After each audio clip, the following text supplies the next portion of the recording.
So the men are, today is day 8. Yesterday I kept saying it was day 6, but it was actually day 7. Today is day 8 of the project. So we have a guy up in there doing the plastering in the ceiling, and we have the iron worker fitting the windows to receive. And the seawall. Say hey, Jackson. Hey guys. Great. And this is the seawall, the sea gate coming up. And it's looking pretty good. They did a really good job with it. And it also has to receive anti-corrosion. So I love it. I chose this pattern. I'm actually going to be putting wood on the other side to protect the metal, so that I won't have any serious issues going forward. So, day number, this is looking really good. Hold on, let me get in some, what's happening here? Yes. Why, yes, young men. Yes, young men. Oh, I can't wait. Oh, okay, so because they took their measurements, all right. Look at that. So this pattern is a pattern that I gave them, and they've never made this pattern before. So it took them longer than usual to complete. So I suspect going forward, they're not going to have the same issues. They've been calling it the peacock. As for me, it's the ocean waves, and I have them put a little heart in there at the top. Yeah, for my love of the ocean. So, yeah. Great. Yeah, so these ironworks go on the inside, and the windows go on the outside. So, I mean, with the advances in, oh, and that's my production assistant Javin, because we're actually moving into production for the film I'm working on, and I really had to make an assessment for the kind of film that I'm making. So because it's a thesis film and a student film, I don't know how powerful, who's calling me? I don't know how powerful it will be to just make this about, this documentary about my journey and this Exodus house. I know y'all want to see the ocean, okay? I'm going.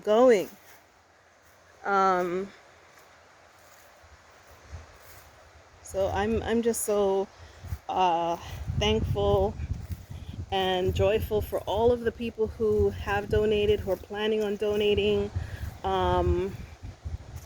This is really like an eye-opener for me, because I just assumed that no one would like this or see what I was doing, I just thought that, and I guess when you grow up in a family or in an environment where, you're not really encouraged to do things that you feel from the heart, you don't know how to act. So, like for me, when I feel to do something from the heart, I don't have to tell anyone what I'm doing, because normally I would get discouraged before, if you can sing, they'll tell you, oh, do something else. If you're an artist, they'll tell you, oh, do something else. They don't necessarily encourage you with your natural abilities and skills.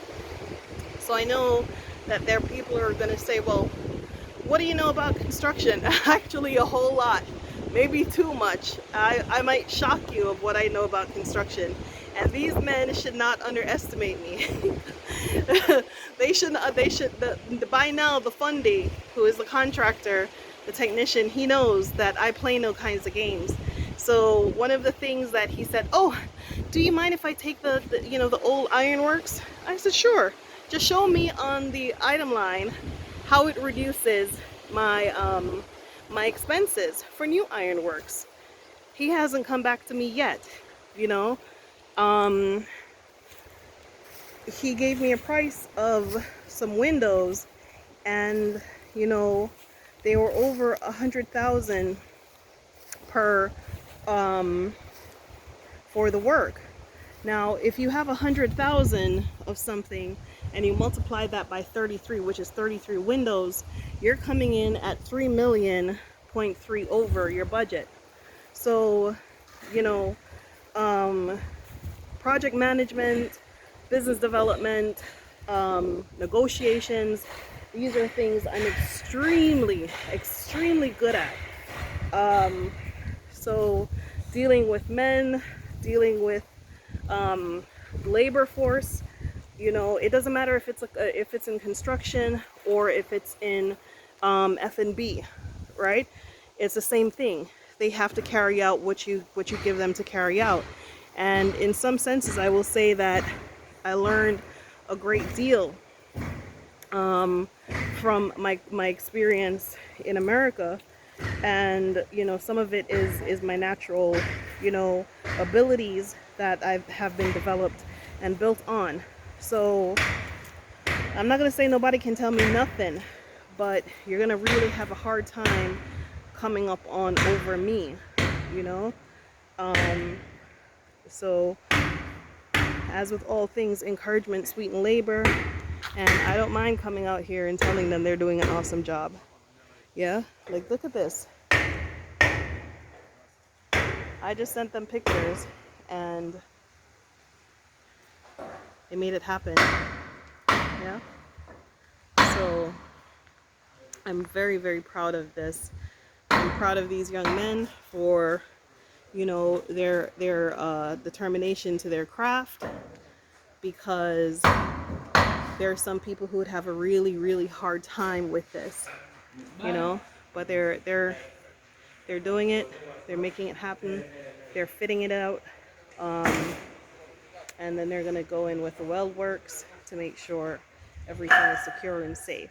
So as soon as they're done with this, they put in the back one, and then when that's finished, we're going to go to the Ironworks in probably these windows, just to finish this side of the house, because if you look, this roof is in one piece of roof, right?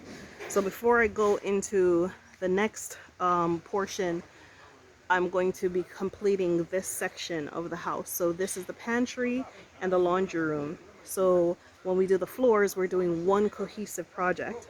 As you can see, I don't know if those are cracks or termite hills or whatnot, but we're going to be fixing those. And then we do the plumbing and the electrical work and the carpentry. So appliances should be the very last thing you put into any kind of project, because you don't want them to be stolen or damaged. The windows too may potentially be, you know, look like something that somebody might want to abscond with. So Ironworks goes up first, secure the site, you know, and then I have now one cohesive project. So what I was showing you about the roof, so you see the roof is in sections. So that section is a different section. This section is a different section. The living room and the rooms on the other side, those are slab roofs. So that gives me the opportunity to go into that section before I come up here. So the point is to make the thing habitable first, and then I start doing the things that I think needs to be done. So when we get to the second floor, I can tell you that's going to be a bare project, because on the outside of the roof is actually it's actually badly damaged through salt water and rough air, you know. And you don't let a property like this, a property this size, you don't let it get bad. When I was a little kid, my father used to have someone always doing some kind of work on our house in Jamaica. And you're like, well, it ain't broken, like why? You know, he would be painting like, if not every 3 months, every 6 months, you know. So this has to come off, and then the TNG on the other side, that has to come off as well. So you don't let a property this size go this bad. You always want to upkeep with it and maintain it, especially when it's this close to the sea. Look at all this ironwork. There's nothing here to salvage, you know. So this is thousands of dollars worth of scrap metal that I'm removing, and you know, they need to know that it should reduce my cost. I'm not just giving it to you to give it to you, you know. So if it doesn't reduce my cost, I sell it to a scrap worker and I get my money and I do what I need to do. So I hope that's not a bone of contention for my fundie, but he should know he's not dealing with a lightweight. He's not dealing with a normal woman who doesn't know. He's not dealing with an American who, you know, they perceive as ignorant.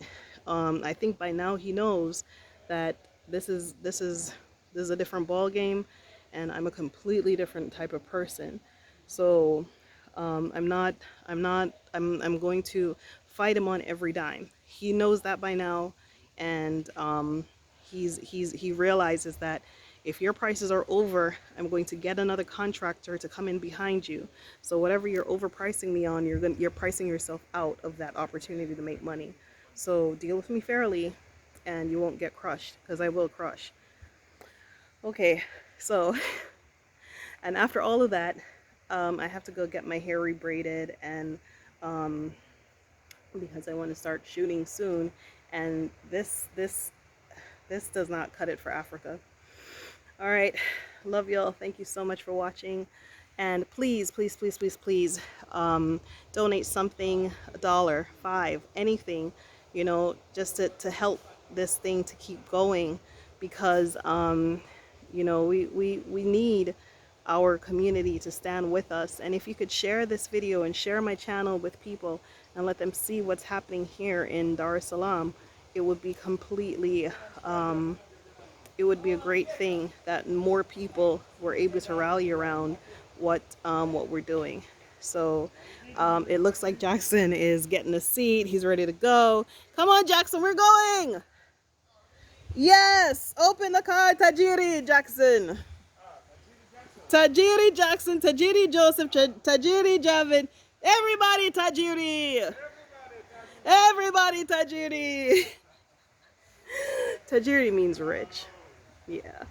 They're sharing their riches with me. All right, y'all. See you in a bit.